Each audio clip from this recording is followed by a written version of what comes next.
صحت اور بیماری انسانی زندگی کے ساتھ ساتھ ہیں. انسان کی زندگی کے کوئی بھی 2 دن ایک جیسے نہیں ہوتے. آج اگر انسان خوش ہے تو کل اداس ہوگا. اگر آج وہ اپنے جسم میں قوت محسوس کر رہا ہے تو کل بیمار ہو سکتا ہے. انسان کے اوپر دن میں بھی کئی بار مختلف طرح کی کیفیات گزرتی ہیں. کبھی انسان روحانی طور پر، جذباتی طور پر بیمار ہوتا ہے اور کبھی انسان جسمانی طور پر بیمار ہو جاتا ہے. بیماری کی کیفیت صحت کی کیفیت سے مختلف ہوتی ہے اور ہر انسان اس کو محسوس کر سکتا ہے. ایسی صورت میں انسان کو دوا کے ساتھ ساتھ اللہ سبحانہ وتعالیٰ کی طرف رجوع کرنا چاہیے اور اپنے لیے خوب خوب دعائیں کرنی چاہیے. بعض اوقات بیمار خود اپنے لیے دعا نہیں کر سکتا تو بیمار کی عیادت کرنے والے اور بیمار کو دیکھنے والے، اس کے دوست، رشتہ دار، عزیز، اقربا اور ایون ہسپتال کا عملہ مریض کے لیے ایسی دعائیں پڑھ سکتا ہے جو اس کے لیے شفا یابی کا ذریعہ ہو سکتی ہیں. تو بات یہ ہے کہ انسان ہر حال میں اپنے رب کا محتاج ہے اور اسے اپنی ہر ضرورت کے لیے اپنے رب کی طرف رجوع کرنا چاہیے، اور خصوصاً قبولیت کے مواقع پر رات کا پچھلا پہر اس کے لیے بہت مناسب ہے، جب اللہ سبحانہ وتعالی بندوں کو پکارتے ہیں کہ ہے کوئی جو مجھ سے دعا کرے تو میں اس کی دعا قبول کر لوں، ہے کوئی جو مجھ سے سوال کرے تو میں اس کو جواب دوں، ہے کوئی جو مجھ سے استغفار کرے تو میں اس کو بخش دوں. تو جب انسان بیمار ہو اور خصوصاً اگر ایسی بیماری کا شکار ہو کہ جس میں بظاہر شفا کی کوئی امید نہ ہو، تو اسے اور بھی زیادہ خشوع و خضوع کے ساتھ اور ایسے اوقات میں اللہ تعالیٰ کی طرف رجوع کرنا چاہیے کہ جلد از جلد صحت یابی ہو سکے. اور اس سلسلے میں کبھی بھی انسان کو اللہ تعالیٰ سے مایوس نہیں ہونا چاہیے. پھر یہ بات یاد رہے کہ جب انسان دعا کرے تو اس سے پہلے اللہ سبحانہ وتعالیٰ کی تعریف کے کلمات کہنا نہ بھولے. تو آئیے آج ہم آپ کو دعا کرنے سے پہلے کچھ نئے کلمات بتائیں گے جو اللہ سبحانہ وتعالیٰ کی حمد و ثنا پر مبنی ہے. ربنا لک الحمد ملء السماوات والارض وملء ما شئت من شیء بعد اہل الثناء والمجد احق ما قال العبد وكلنا لك عبد اللهم لا مانع لما اعطيت ولا معطي لما منعت ولا ينفع ذا الجد منك الجد. اے ہمارے رب، تمام تعریفیں تیرے ہی لیے ہیں جن سے آسمان اور زمین بھر جائیں اور اس کے بعد جو تو چاہے وہ بھی اس سے بھر جائے. تو ہی تعریف اور بزرگی کے لائق ہے. بندے جو کہتے ہیں تو ان کا سب سے زیادہ حقدار تو ہے اور ہم سب تیرے بندے ہیں. اے اللہ، جسے تو عطا کرنا چاہے اس سے کوئی روک نہیں سکتا اور جسے تو نہ دینا چاہے اسے کوئی دے نہیں سکتا، اور کسی مرتبے والے کی بزرگی تیرے سامنے کوئی فائدہ نہیں دے سکتی. یعنی اللہ سبحانہ وتعالیٰ کے علاوہ کوئی بھی اور ایسا نہیں ہو سکتا جو انسان کی مشکل کو آسان کر سکے. تو آئیے اس کے ساتھ ہم دیکھتے ہیں کہ بیماری کے اسباب کیا ہوتے ہیں، بیماریاں کیوں آتی ہیں. سب سے پہلی بات تو یہ کہ بیماری اللہ کے اذن سے آتی ہے. جب تک اللہ سبحانہ وتعالیٰ کا اذن نہ ہو انسان پر کوئی کسی قسم کی مشکل آ نہیں سکتی. قرآن مجید میں آتا ہے ما اصاب من مصیبت الا باذن اللہ. جو بھی مصیبت آتی ہے وہ اللہ کے اذن سے آتی ہے اور وہ تقدیر کا حصہ ہوتی ہے، اور اس میں اللہ سبحانہ وتعالیٰ کی حکمت اور مشیت کار فرما ہوتی ہے. اور وہ کیا ہو سکتی ہے؟ مثلاً اللہ تعالیٰ کسی بندے کے ساتھ بھلائی کا ارادہ کرتے ہیں، اس کے گناہ معاف کرنا چاہتے ہیں، اس کو کسی خاص چیز کی سمجھ دینا چاہتے ہیں تو اسے تکلیف میں مبتلا کر دیتے ہیں. کیونکہ بعض اوقات انسان زندگی میں اتنا مصروف ہوتا ہے اپنے روزانہ کے روٹین کے کاموں میں کہ وہ ٹھہر کر، رک کر، خاموشی کے ساتھ وقفہ لیے بغیر کوئی ایسی بات سوچتا نہیں کہ جو اسے سوچنی چاہیے، جو اللہ تعالیٰ چاہتے ہیں کہ وہ سوچے. تو جب انسان بیمار ہو جاتا ہے تو ایک اور کنڈیشن میں آ جاتا ہے، وہ آرام کی کیفیت میں آ جاتا ہے. ایسی صورت میں انسان کو وہ باتیں بھی سوچنے کا موقع مل جاتا ہے جو عام طور پر وہ نہیں سوچتا.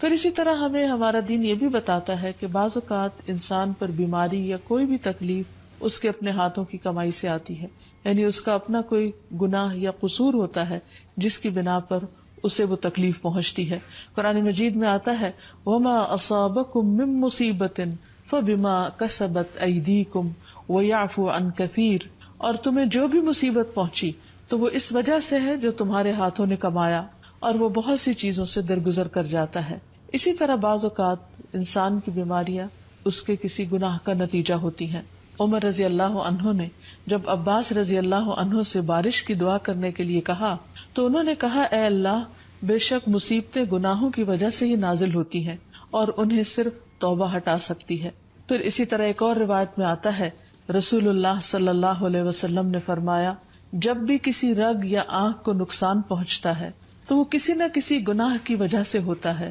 لیکن جو تکالیف اللہ تعالیٰ ویسے ہی ٹالتا رہتا ہے وہ کہیں زیادہ ہو جاتی ہیں۔ پھر اسی طرح بعض بیماریاں انسانوں کے اعلانیہ گناہوں کی وجہ سے بھی ہوتی ہیں، جیسے ایک حدیث میں آتا ہے، جب کسی قوم میں بدکاری عام ہو جاتی ہے اور وہ اعلانیہ اس کا ارتکاب کرتے ہیں تو ان میں طاعون اور ایسی مختلف بیماریاں پھیل جاتی ہیں جو کہ ان سے پہلے گزرے ہوئے لوگوں میں نہ تھی۔ ابو امامہ باہلی سے روایت ہے کہ نبی صلی اللہ علیہ وسلم نے فرمایا، جس بندے کو بھی بیماری سے پچھاڑ دیا گیا ہو تو اللہ تعالیٰ اسے جب بیماری سے اٹھاتا ہے تو وہ پاک ہوتا ہے۔ تو یہ ایک حقیقت ہے کہ انسان کے گناہ اس کے لیے مشکلات کا سبب بنتے ہیں۔ امام ابن القیم الجوزیہ لکھتے ہیں، ان کی ایک مشہور کتاب ہے الداء والدواء، بیماریاں اور علاج، اس میں وہ کہتے ہیں کہ کوئی بھی گناہ ایسا نہیں کہ جس کے اثرات نہ ہوں۔ انسان سے چھوٹی یا بڑی جو بھی کوئی غلطی صادر ہوتی ہے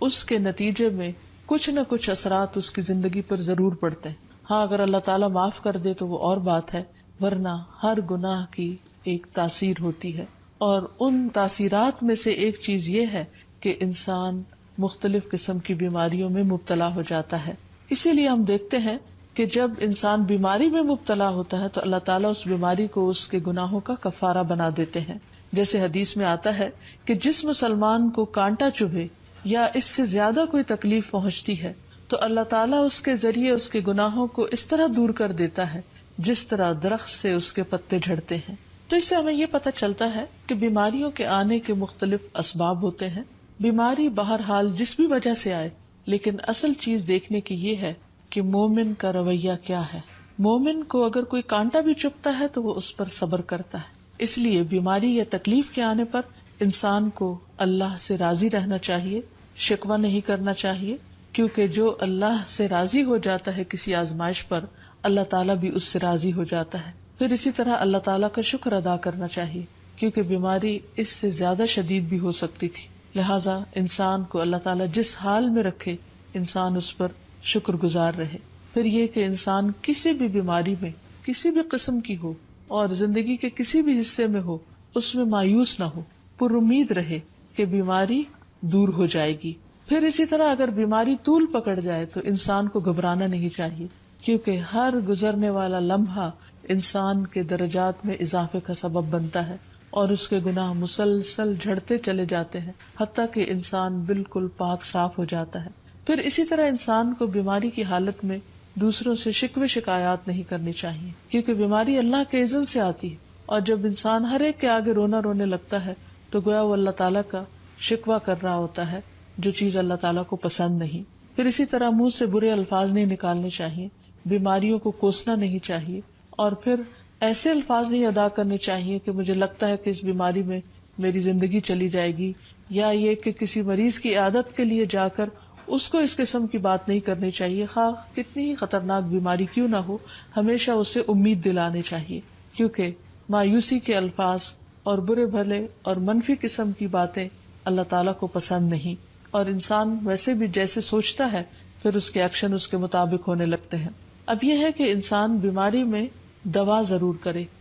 کیونکہ حدیث میں آتا ہے کہ اللہ تعالیٰ نے کوئی بیماری ایسی نہیں اتاری جس کے لیے دوا نہ اتاری ہو۔ ہاں جسے معلوم ہو اسے معلوم ہوتا ہے، اور جسے نہیں معلوم ہوتا اسے نہیں معلوم ہوتا۔ بعض اوقات اللہ تعالیٰ ڈاکٹر کے دل میں ڈال دیتا ہے اور اس کا علاج اس کو سمجھ میں آ جاتا ہے، اور بعض اوقات وہ بیماری لا علاج ہوتی ہے، حالانکہ اس کا علاج موجود ہوتا ہے مگر کسی کو بھی علاج سمجھ میں نہیں آتا۔ بہرحال نوعیت کچھ بھی ہو تو علاج ضرور کراتے رہنا چاہیے، اور کبھی مایوس نہیں ہونا چاہیے کہ اس بیماری کا علاج ہو نہیں سکتا، نہیں، ایک کے بعد ایک کوشش انسان کرتا رہے، اور جب اللہ کا اذن ہوگا بیماری دور ہو جائے گی۔ اور اس کے ساتھ ساتھ انسان یہ بھی یقین رکھے کہ شفا اللہ کے ہاتھ میں ہے، کسی ڈاکٹر کے ہاتھ میں نہیں، کسی انسان کے ہاتھ میں نہیں، کیونکہ جب تک اللہ کا اذن نہ ہو شفا نہیں ہو سکتی، خواہ کوئی کتنا بھی بڑا ڈاکٹر کیوں نہ ہو۔ اسی لیے نبی صلی اللہ علیہ وسلم کی دعاؤں کے آخر میں آتا ہے کہ لا شفاء الا شفاء، کوئی شفا نہیں مگر تیری ہی شفا، یعنی جو اللہ سبحانہ وتعالی اپنے بندے کو شفا عطا کرے۔ پھر اسی طرح یہ ہے کہ حضرت ابراہیم علیہ السلام نے اللہ سبحانہ وتعالی کے بارے میں فرمایا تھا کہ وَإِذَا مَرِضْتُ فَهُوَ يَشْفِينِ، کہ جب میں بیمار ہوتا ہوں تو وہی مجھے شفا دیتا ہے، یعنی اللہ تعالیٰ ہی اس بیماری کو دور کرتا ہے۔ اسی طرح ایک اور روایت سے بھی پتہ چلتا ہے کہ شفا دراصل اللہ سبحانہ وتعالی کے ہاتھ میں ہے۔ حضرت عائشہ سے مروی ہے کہ رسول اللہ صلی اللہ علیہ وسلم دم کیا کرتے تھے اور یہ دعا پڑھتے تھے، امسح البأس رب الناس بیدک الشفاء لا یکشف الکرب الا انت، اے لوگوں کے رب تکلیف کو دور کر دے، تیرے ہی ہاتھ میں شفا ہے، تیرے سوا اس کو دور کرنے والا اور کوئی بھی نہیں۔ پھر اسی طرح انسان جب کسی بیمار کی عیادت کے لیے جائے تو اس پر بھی دعا پڑھے اور اس کے لیے دعا کرے۔ رسول اللہ صلی اللہ علیہ وسلم نے فرمایا، جو مسلمان کسی ایسے بیمار کی عیادت کے لیے اس کے پاس آئے جس کی موت کا وقت قریب نہ آیا ہو اور 7 مرتبہ یہ پڑھے، اسأل اللہ العظیم رب العرش العظیم ان یشفی فلانا من وجعہ، میں اس عظمت والے اللہ سے سوال کرتا ہوں جو عرش عظیم کا رب ہے کہ فلاں کو اس کی تکلیف سے شفا عطا فرمائے، تو اللہ عز و جل اسے شفا عطا فرما دیتا ہے۔ اور پھر ہم دیکھتے ہیں کہ تمام انبیاء اپنی بیماریوں میں، تکلیفوں میں اللہ تعالیٰ کو پکارتے تھے، جیسا کہ ایوب علیہ السلام کی دعا قرآن مجید میں آتی ہے۔ اور ایوب جب اس نے اپنے رب کو پکارا کہ بے شک مجھے تکلیف پہنچی ہے اور تو رحم کرنے والوں میں سب سے زیادہ رحم کرنے والا ہے، تو ہم نے اس کی دعا قبول کر لی، بس اسے جو بھی تکلیف تھی اسے دور کر دیا اور اسے اس کے گھر والے اور ان کے ساتھ ان کی مثل اور عطا کر دیے اپنے پاس سے رحمت کے لیے اور ان لوگوں کی یاد دہانی کے لیے جو عبادت کرنے والے ہیں۔ اسی طرح رسول اللہ صلی اللہ علیہ وسلم نے ایک اور موقع پر ایک صحابی عثمان بن ابی عاص الثقفی کو ایک دعا سکھائی۔ جب وہ نبی صلی اللہ علیہ وسلم کے پاس حاضر ہوئے، وہ کہتے ہیں مجھے اتنی تکلیف تھی کہ قریب تھا کہ وہ مجھے ہلاک کر دیتی، تو نبی صلی اللہ علیہ وسلم نے مجھے فرمایا، اس درد کی جگہ پر اپنا دایاں ہاتھ رکھو اور 7 مرتبہ کہو، بسم اللہ اعوذ بعزت اللہ و قدرتہ من شر ما اجد و احاذر، اللہ کے نام کے ساتھ میں پناہ مانگتا ہوں اللہ کی عزت کی اور اس کی قدرت کی اس شر سے جو میں محسوس کرتا ہوں، یعنی اس تکلیف سے بچنے کے لیے جو مجھے محسوس ہو رہی ہے اور جس سے میں خوف محسوس کرتا ہوں۔ عثمان کہتے ہیں کہ جب میں نے یہ پڑھا تو اللہ سبحانہ وتعالیٰ نے مجھے شفا عطا کر دی۔ پھر اسی طرح ہر بیماری سے شفا کی دعا نبی صلی اللہ علیہ وسلم نے سکھائی۔ عبداللہ بن عباس سے مروی ہے کہ نبی اکرم صلی اللہ علیہ وسلم نے فرمایا، جب کوئی شخص کسی ایسے مریض کی عیادت کرے جس کی موت کا وقت ابھی قریب نہ آیا ہو اور اس کے پاس 7 مرتبہ یہ دعا پڑھے، اسأل اللہ العظیم رب العرش العظیم ان یشفیک، میں عظمت والے اللہ جو عرش عظیم کا رب ہے اس سے دعا کرتا ہوں کہ وہ تمہیں شفا عطا کرے، تو اللہ تعالیٰ اسے اس مرض سے شفا عطا کر دے گا۔ پھر اسی طرح نبی صلی اللہ علیہ وسلم اگر کسی کو کوئی پھوڑا بنسی ہوتی تو اپنے لعاب دہن کے ساتھ زمین کی مٹی تھوڑی سی لے کر اس درد تکلیف والی جگہ پر لگاتے تو اس سے بھی شفا ہوتی۔ حضرت عائشہ کہتی ہیں کہ جب کسی انسان کے عضو میں کوئی تکلیف ہوتی، پھوڑا یا زخم ہوتا، تو نبی صلی اللہ علیہ وسلم اپنی انگلی اس طرح رکھتے، اور سفیان جو راوی ہیں انہوں نے اپنی شہادت کی انگلی زمین پر رکھی، پھر اسے اٹھا کر فرمایا، بسم اللہ تربت اردنا بریقت بعدنا لیشفى به سقیمنا باذن ربنا، اللہ کے نام کے ساتھ ہماری زمین کی مٹی ہمارے رب کے حکم سے ہم میں سے بعض کے تھوک کے ساتھ ہمارے بیمار کو شفا دی جائے۔ یعنی لعاب دہن کا اپنا ایک اثر ہوتا ہے، اور لعاب دہن جو ہے ایک طرح سے دوا کا کام کرتا ہے، اور اللہ کا نام لے کر جب لعاب دہن لگایا جائے تو شفا ہوتی ہے۔ جیسے کہ ایک اور موقع پر نبی صلی اللہ علیہ وسلم نے ایک جلے ہوئے مریض کے اوپر یہی دعا پڑھ کر لعاب دہن لگایا تو اللہ تعالیٰ نے اس مریض کو شفا یاب کر دیا، اور وہ دعا تھی، اذہب البأس رب الناس واشف انت الشافی لا شفاء الا شفاؤک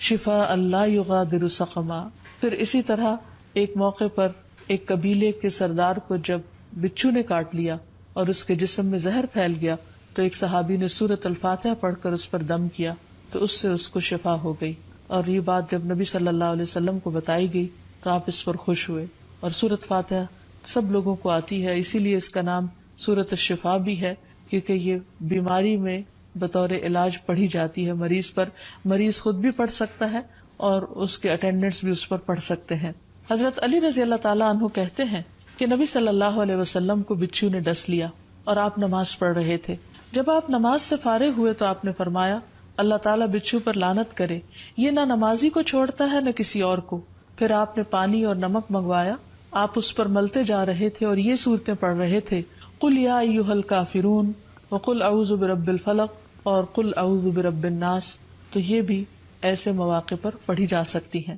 پھر اسی طرح یہ ہے کہ اگر کسی بھی دوا یا دعا سے مریض صحت یاب نہ ہو رہا ہو، اس کی تکلیف کم نہ ہو رہی ہو، تو بھی موت نہیں مانگنی چاہیے، کیونکہ مومن کے لیے زندگی ایک بہت بڑی نعمت ہے. وہ جس بھی حال میں گزرے، بہرحال وہ اسے آخرت کمانے کا ذریعہ بنا سکتا ہے. یعنی اگر وہ تکلیف میں اس کی زندگی گزر رہی ہے اور اس پر وہ صبر کر رہا ہے اور اللہ کو یاد کر رہا ہے، تو اس کے بے پناہ درجات بلند ہونے کا ذریعہ ہے. یعنی یہ بیماری اس کے لیے بلندی درجات کا ذریعہ بن جاتی ہے. اس لیے کبھی بھی موت نہیں مانگنی چاہیے. ہاں اگر تکلیف حد سے بڑھ جائے تو انسان یہ دعا مانگ سکتا ہے، اللہم احینی ما کانت الحیات خیرا لی وتوفنی اذا کانت الوفات خیرا لی. اے اللہ، جب تک میرے لیے زندگی بہتر ہو مجھے زندہ رکھ، اور جب میرے لیے وفات بہتر ہو تو مجھے وفات دے دے. تو اللہ تعالیٰ سے دعا ہے کہ اللہ تعالیٰ تمام بیماروں کو صحت اور شفا عطا فرمائے